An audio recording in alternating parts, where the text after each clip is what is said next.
Hello, I am Anaboltus, and today I'm going to give you a beginner's guide to Minesweeper. Now, you might be saying, this doesn't look like Minesweeper. Well, that's because this is Minesweeper X, which is exactly the same game, except I switched over the skin to make it look a little bit different, just to mix things up. Now, last time on the beginner's guide, we went over a similar logic-based game called Sudoku, and it's similar in that it's logic-based and involves numbers, but that's really where the similarities end.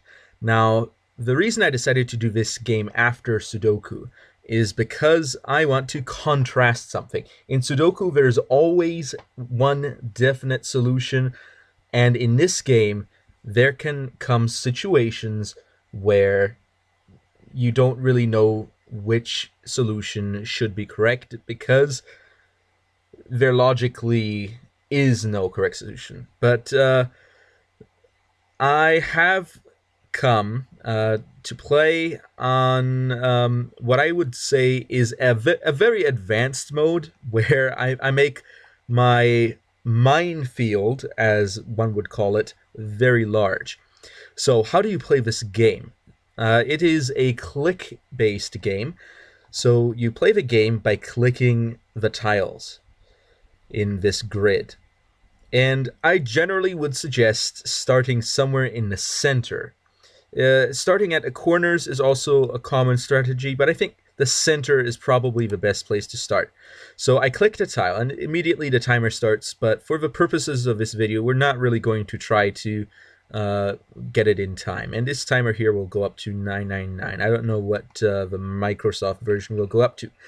But you may notice that this tile switched to display the number 1. And why is that, one might wonder? Interesting that I used the word 1 in that sentence. Well, that is because it implies that there's one mine next to this tile here. So the purpose of the game is to clear all tiles or to reveal all tiles that don't have mines on them. But, of course, this isn't going to be a very good hint because that's a 1 in 8 chance. However, I'm just going to click on the neighboring tile to see what we get. And we have another one. And let's go again. Another one, and another one, and a 2. Now, logically speaking, that means that there are 2 mines next to this tile. But if I'm going to pick a direction to go, it probably is going to be this one. So 1, 1, 1. But eventually, as you just saw there, I hit a mine, and the game is over. My little dude is dead here. And all the mines on the minefield are revealed. And here we see that this one indeed was next to 2, and each one of these was next to at least 1 on either the horizontal, the perpendicular, or the diagonal axes.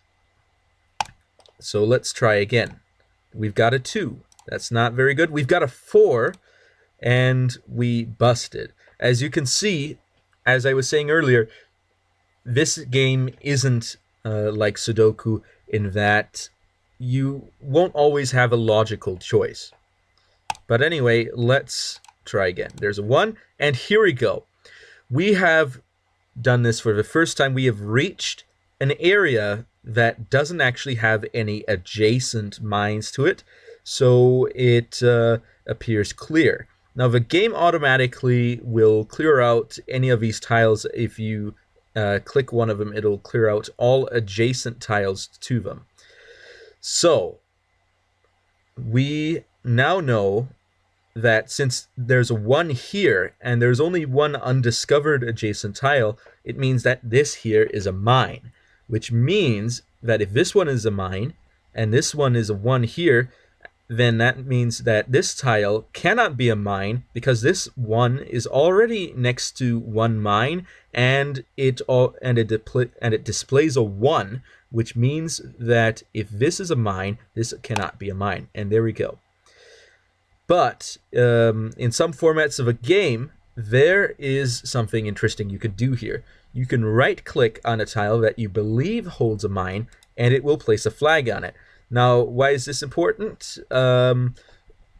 It helps you keep track of where your mines are, and in the case of this game, it also subtracts from the total number of mines, which is displayed here, and lets me know where a mine might not be. However, that being said, you need to make sure that your logic is sound when you do this, because if it isn't, you may end up confusing yourself later on in the game and accidentally clicking on a mine.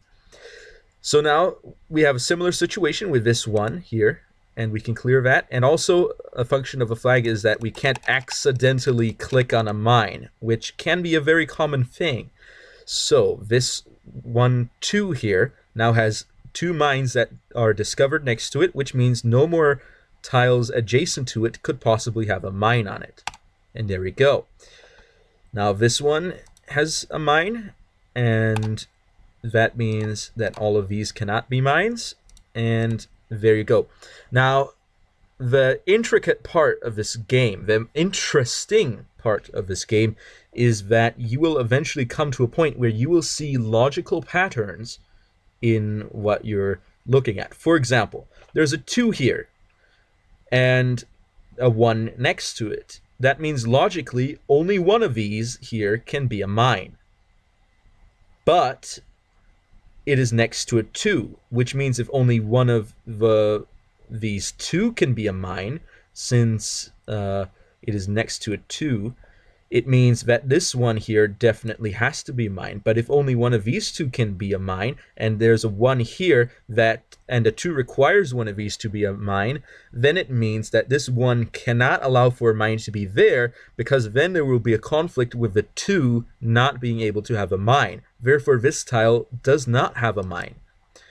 And we can run into similar situations along the line. So here we have a situation where there's 1 mine in one of these 2 tiles. But that means that if there's 1 mine with one of these 2 tiles, and there's a 1 here, that 1 also implies that same mine. Therefore, we can actually clear out behind the 1 without actually having to discover where the exact location of a mine is. So, here we have another situation with a 2. There we go. And this 1 clears out a neighboring region, which allows us to logically uncover some other information as well. And here we have a 4. All 4 adjacent remaining ones are mines, which means that since this 3 is fulfilled, this one cannot be a mine. And I probably will not be playing this game to completion because I play a very large map size, and that can be very time consuming, but hopefully you get the idea. So if you'll observe a bit more, then maybe you see some more logical patterns here. For example, a 3 against a 3 in a wall with 2s on each ends, a very common pattern to be seen here. And a 4 and a 1 next to a 4, but 3 of the adjacent ones to the 4 have already been fulfilled without any 1 adjacent to the 1, which means this area is clear. And there you go. I'm not seeing any one of the danger spots right now. Now here we have a 3, and there's a 2 here. 1 has already been fulfilled, which means only 1 can be next to the 2, which means this one has to be 1. This one cannot be 1. And of course, the 1 also implies that those cannot be 1s, and that breaks that loose. And here we go. We're almost at the edge at the top here, and that 4 is fulfilled. The 2 comes out, and there you go. Hopefully I'm not going too fast for anyone to follow. But